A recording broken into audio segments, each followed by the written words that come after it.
টানা 5 দিন বৃষ্টি নিয়ে আবহাওয়া অফিসের নতুন বার্তা। ভিডিওটি ভালো লাগলে লাইক করুন এবং চ্যানেলটি সাবস্ক্রাইব করুন। বৈশাখের প্রথম সপ্তাহে দেশ জুড়ে টানা বৃষ্টিপাতে তীব্র গরমের দাপট অনেকটাই কমেছে। সঙ্গে কখনো কখনো বিভিন্ন জেলার উপর দিয়ে ঝোড়ো হাওয়া বয়ে গিয়েছে। যদিও দেশের সর্বোচ্চ তাপমাত্রা ভারত এখনো 36 ডিগ্রির ঘরেই বিরাজ করছে।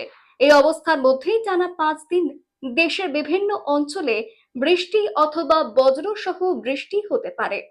আবহাওয়াবিদ সাহানাত সুলতানা জানিয়েছেন, লঘুচাপের বর্ধিতাংশ পশ্চিমবঙ্গ ও তৎসংলগ্ন এলাকা পর্যন্ত বিস্তৃত রয়েছে।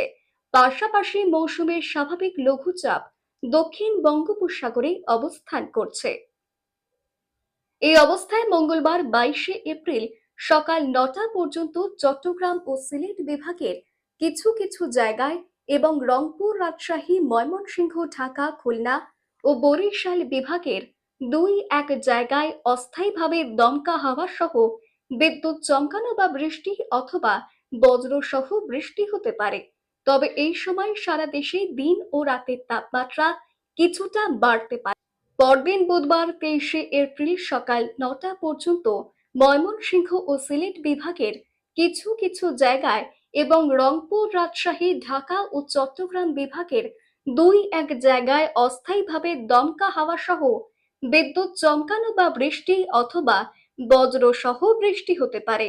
সেই সঙ্গে এই সময়েও তাপমাত্রা কিছুটা বাড়তে পারে। এদিকে বৃহস্পতিবার 24শে এপ্রিল সকাল 9টা পর্যন্ত দেওয়া আবহাওয়ার পূর্বাভাসে বলা হয়েছে, এই সময় রংপুর, ময়মনসিংহ ও সিলেট বিভাগের 2-1 জায়গায় অস্থায়ীভাবে দমকা হাওয়া সহ বিদ্যুৎ চমকানো বা বৃষ্টি অথবা বজ্রসহ বৃষ্টি হতে পারে।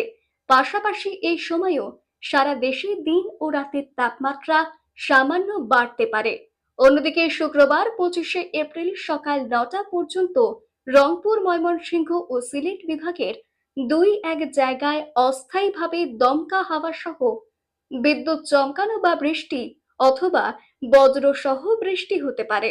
তবে এই সময় সারা দেশে দিন ও রাতের তাপমাত্রা প্রায় অপরিবর্তিত থাকতে পারে। এছাড়া আগামী শনিবার 26শে এপ্রিল সকাল 9টা পর্যন্ত রংপুর, ময়মনসিংহ ও সিলেট বিভাগের 2-1 জায়গায় অস্থায়ীভাবে দমকা হাওয়া সহ বিদ্যুৎ চমকানো বা বৃষ্টি অথবা বজ্রসহ বৃষ্টি হতে পারে। সেই সঙ্গে এই সময়েও তাপমাত্রা প্রায় অপরিবর্তিত থাকতে পারে।